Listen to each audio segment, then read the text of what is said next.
Sa lahat ng naging katungkulan ko bilang Pangulo, ito ang aking paborito, na matapos na ang pagbigay ng mga titulo, ang parcelization ng mga consolidated CLOA sa ating mga magsasaka. Ang ating pagtitipon dito sa Bago City ay patunay na ang inyong pamahalaan sa pangunguna ng Department of Agrarian Reform ay hindi tumitigil sa pagtupad ng aming pangako na mamamahagi ng mga lupang sakahan sa ating mga benepisyaryo. Sa ating pagtataguyod ng Bagong Pilipinas, layunin natin ang sabay-sabay na pag-unlad kung saan walang sino man ang maiiwan sa pag-aasenso. Itong programang pang-agrikultura ng pamahalaan natin ay nagpapakita lamang ng seryosong pagkilos ng administrasyon upang matulungan kayo na magkaroon ng higit na kakayahan, kasanayan at mga pagkakataon sa pag-unlad. Malagod kong ipinapaalam na wala na po kayong babayaran na amortization. Burado na po ang inyong utang sa Land Bank.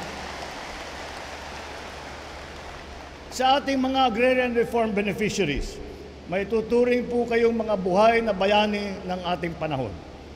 Kayo ang sandigan namin upang masiguro na sapat ang pagkain sa hapag ng bawat pamilyang Pilipino. Naway samahan ninyo ako sa pagsasakatuparan ng isang bagong Pilipinas, isang bansang walang nagugutom at ang lahat ay kumikilos para sa kapakanan ng lahat. Finally, after so many years, pagkatapos ng ilang taon, i-award natin sa kanila ang mga titulo nila. Ang tagal-tagal nilang hinintay ito. And of course, with this administration, ang talagang objective namin dito, as you can see, that it is the President himself who is coming and myself. So we are bringing government closer to the people. Inilalapit namin ang pamahalaan natin sa mga ating kababayan at lalong-lalo na sa ating mga agrarian reform beneficiaries. Itong buong taon na ito, God willing, we intend to distribute about 100,000 CLOAs for this year na ang tagal-tagal nang hinintay ng ating mga magsasaka. Itong pamimigay ng titulo ay hindi sapat. Dapat may kasamang mga support services ito. Katulad ng halimbawa mga farm-to-market roads, mga traktor, mga farm machineries and equipment, etc., etc. And then, siyempre, ito yung tinatawag ng ating mahal na Pangulo na government as a whole approach na hindi lang DAR ang gumagalaw para matulungan ang ating mga agrarian reform beneficiaries. Kung hindi pati nandyan ang Department of Agriculture, nandyan din ang Department of Social Welfare and Development, at lahat pa ng mga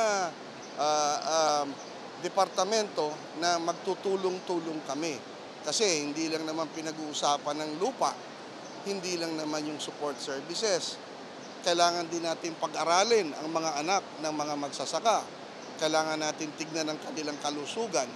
Lahat-lahat yan mga bagay na yan.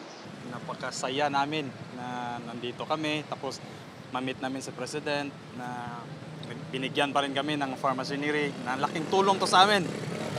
Napakaganda, naparami. Hindi lang sa amin makatulong to, kundi sa amin pang mga kapitbahay namin, kasi Mario namin, makatulong mo din kami. Alagaan namin ang equipment na ito, kaya it happens only once in the tenure of our association, and then makatulong po ito sa livelihood development sa aming community. Pangulong Bongbong Marcos, maraming salamat po sa Bagong Pilipinas. Masayang-masaya talaga ako na natanggap ko to, alagaan ko to, at saka ipagpatuloy ko ang pagsasaka nito. Maraming salamat po sa Pangulong Ferdinand R. Marcos Jr. at sa DAR sa kanilang programang ibinigay sa mga Pilipino. Maraming salamat sa atong Pangulo, Presidente Marcos, na nakatulong ang iyong duta ipanghatag sa amin, ipangalagaan na muli nga makatulong sa aming pamilya.